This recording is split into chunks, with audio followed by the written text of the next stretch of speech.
ভাই সবগুলো আনছি। আচ্ছা ঠিক আছে, দাঁড়া আমি দোকানটা গুছাই লই। যে গরম পড়ছে একটা ডাব খাই।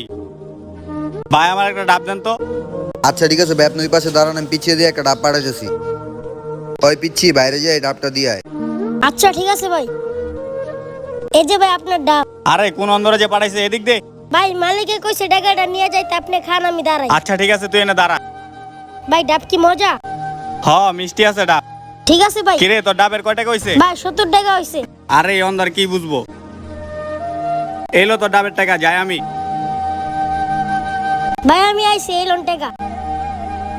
কি ভাই টাকাটা দেখে হবো কইতাছেন? কিরে পিচ্ছি, ডাবের দাম 70 টাকা, তুই আনলি 10 টাকা, বুঝলাম না। হ্যাঁ ভাই আমি জানি, আমি অন্ধ দেখে সে আমাকে ঠকাইছে। ভাই আমি আল্লাহর উপর ছেড়ে দিছি। ভাই ডাবে যে কয় টাকা হয় সেটা আমার বেতন থেকে কেটে দিন। আরে ছোট ভাই তুই টেনশন করিস না, আমি তোর বেতন থেকে টাকা কাটবো না। রিজিকের মালিক আল্লাহ, আল্লাহ এর ব্যবস্থা করবো। রিজিকের মালিক আল্লাহ। ভিডিও ভালো লাগলে অবশ্যই সাবস্ক্রাইব করে যাবেন।